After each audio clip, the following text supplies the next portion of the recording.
High above Tehran, nestled in the majestic Alborz Mountains, lies Iran's most famous ski resort, Tochal. It's a place of serene beauty, offering panoramic views of the sprawling capital. From the northern suburb of Tadrish, a 7-kilometer chairlift descends to the snowy slopes.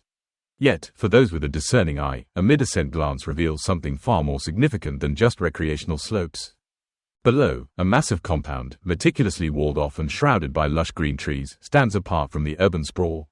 This verdant estate conceals the former Shah's palace, now a critical state asset used by Iran's presidents to host dignitaries and conduct high-level state events. It is a symbol of Iranian sovereignty and security, a fortress within the city. But on July 31, 2024, at precisely 1:37 a.m., this carefully maintained tranquility was shattered.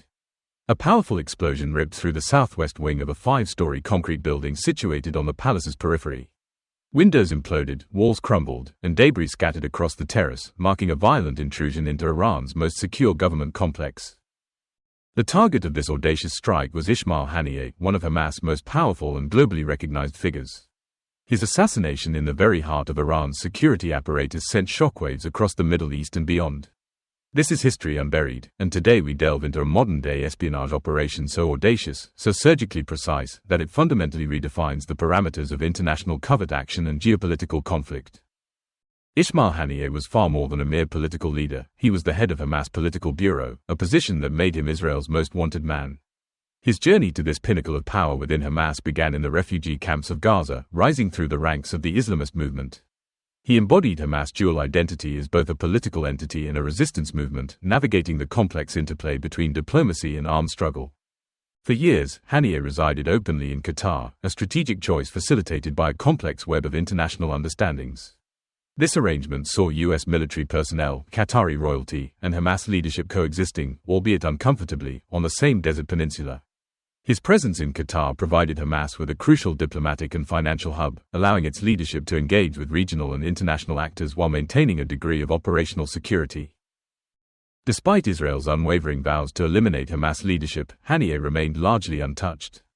The primary reason for this strategic restraint was the profound diplomatic fallout that would inevitably ensue from an assassination on Qatari soil.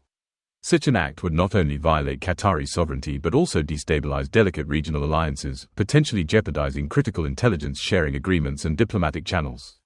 The question for Israeli intelligence, therefore, became, how do you neutralize a target who is, for all practical purposes, untouchable in his primary sanctuary? The answer lay in patience, meticulous observation, and the strategic waiting for the opportune moment to strike. The operational blueprint for such a high-stakes mission often draws from historical precedents, both successes and failures. Back in 2010, Mossad executed a similarly daring, yet ultimately problematic, Operation Plasma Screen. Their target was Mahmoud al-Mabho, a key Hamas weapons procurer, who was tracked and subsequently killed in a Dubai hotel room. While the immediate objective was achieved, the operation was marred by significant tactical and diplomatic missteps. The execution was, by Mossad's own high standards, messy. Dozens of agents utilized fake passports from allied nations, including the United Kingdom, Ireland, and Australia. Crucially, surveillance cameras in Dubai captured extensive footage of the operatives, leading to their identification and exposing the intricate network involved. When the details of the assassination came to light, Israel's closest allies were justifiably furious. The use of their citizens' identities and forged documents constituted a severe breach of trust, leading to widespread diplomatic condemnation and a significant strain on bilateral relations. This incident served as a harsh, invaluable lesson for Mossad. Covert operations, no matter how successful in their immediate objective, must minimize collateral diplomatic damage. The imperative became clear: do not burn your allies. This principle profoundly influenced Mossad's operational doctrine, particularly in high-profile assassinations.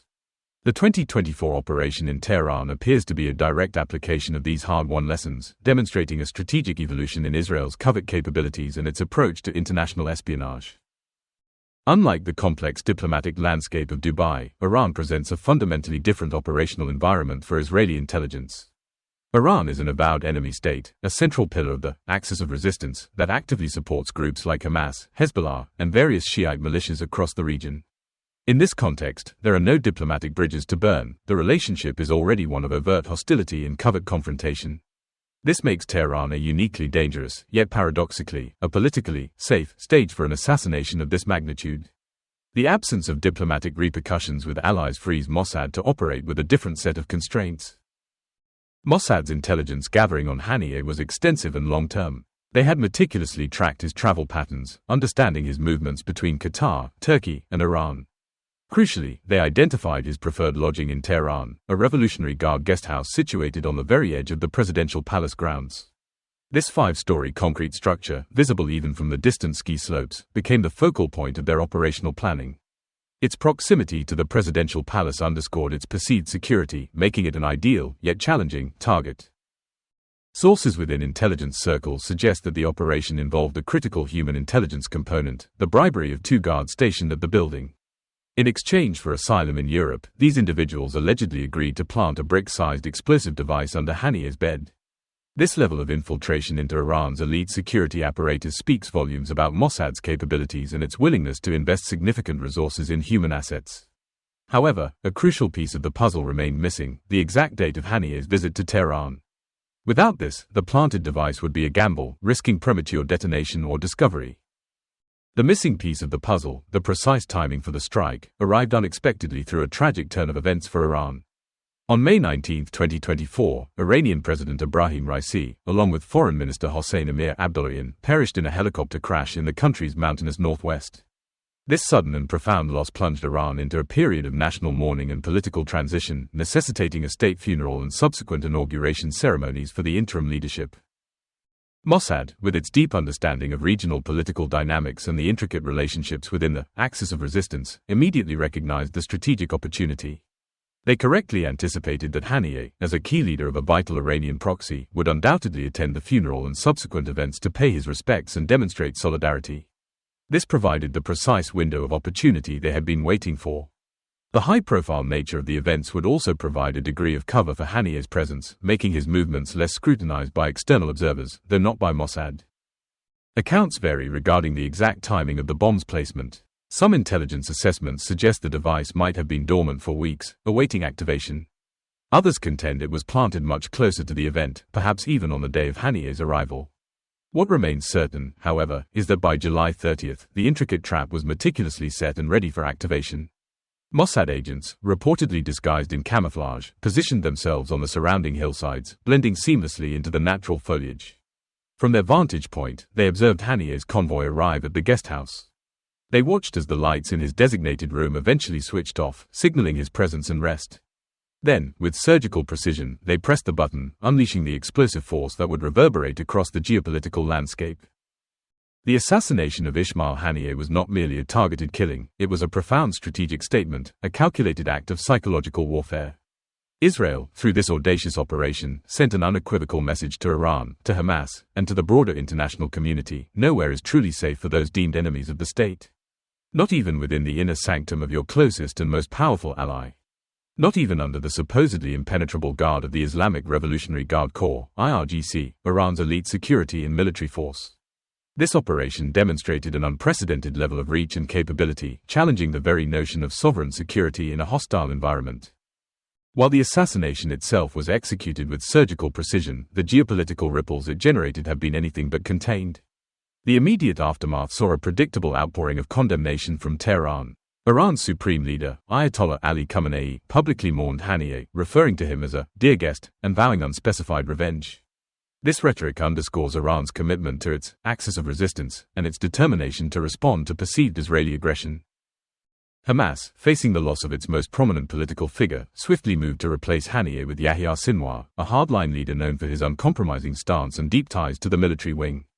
This succession signals a potential deepening of the conflict rather than a cooling. Sinwar's leadership is likely to usher in a more confrontational phase, potentially escalating tensions in Gaza and across the region. For political analysts, this shift in Hamas leadership is a critical indicator of future trajectories for the Israeli-Palestinian conflict. In the shadows, Mossad likely considers the operation a resounding success. It achieved its primary objective of eliminating a high-value target without incurring the diplomatic wrath of key allies, a direct application of the lessons learned from the Dubai debacle. The operation's ability to remain largely unleaked prior to its execution further underscores its professionalism and secrecy. Furthermore, the psychological impact on Hamas and its Iranian patrons is immeasurable, sowing doubt and fear within their ranks. For espionage fans, this operation exemplifies the pinnacle of covert intelligence work, blending human intelligence, technical prowess, and strategic timing. In an era increasingly dominated by satellite surveillance, advanced drones, and pervasive digital monitoring, the Haniyeh assassination stands out as a testament to the enduring power of human intelligence and traditional tradecraft. This was not a drone strike from afar, but a meticulously planned and executed human operation. It involved agents on the ground, navigating hostile territory, cultivating assets, and engaging in the painstaking work of observation and infiltration. The imagery of agents climbing trees, bribing guards, and watching lights flicker in the dead of night evokes a classic espionage narrative, reminding us that even in the most technologically advanced conflicts, the human element remains paramount. It underscores the fact that intelligence operations are often won or lost not by the sophistication of algorithms, but by the courage, cunning, and dedication of individuals. This event profoundly illustrates that in the intricate, high-stakes game of shadows that defines much of modern geopolitics, history is not solely written in the grand pronouncements of war zones or the carefully negotiated terms of peace talks.